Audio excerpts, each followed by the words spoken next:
안녕하십니까. 1과영득 최영득 원장입니다.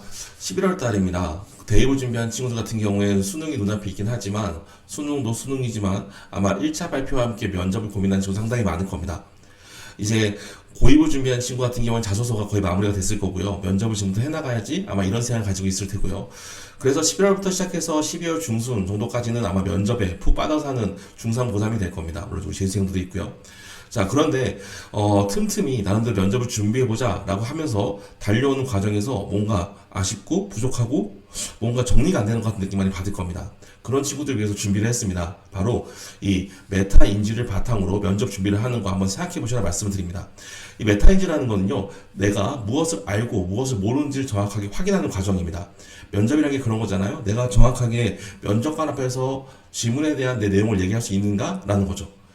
그래서 요 부분, 요 순서들 한번 정리를 한번 해보면 어떨까 생각을 하고요. 이 메타인지라는 방법은요, 그냥 제가 막 이렇게 떠드는 이런 내용이 아니라 많은 분들이 연구하는 거니까 믿음을 가지고 한번 도전해보세요.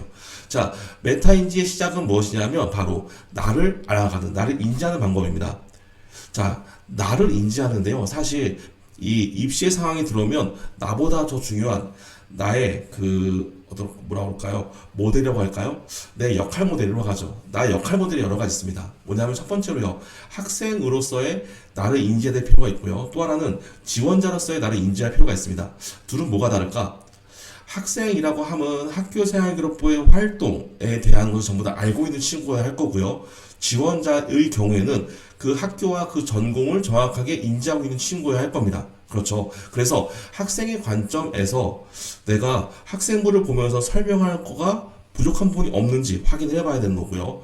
두 번째로요, 지원자의 관점에서 내가 이 학교 혹은 이 전공이 뭐 하는 건지 모르는 거 아닌가? 라는 관점으로 면접 준비를 해야 된다는 거죠. 자, 그런데요, 이 둘을 혼합해서 하는 것이 있습니다. 바로 활동을 점검하고 연결하는 단계인데요. 이 단계에서는 내가 학생으로서 무엇을 했는데 이 학교에서는 이것이 이렇게 작용하지 않을까? 이렇게 확장되지 않을까? 이렇게 발전하지 않을까? 생각을 할 수가 있는 거죠. 이 3번은 참 재밌는데요.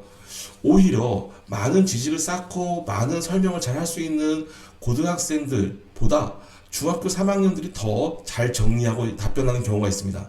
왜냐하면 미리 자소서를 한번 써봤기 때문이죠. 자소서는 그런 존재예요. 그래서 만약에 대입을 준비하는 친구 중에 지금 제가 말씀드린 1번과 2번이 연결이 잘 안 된다.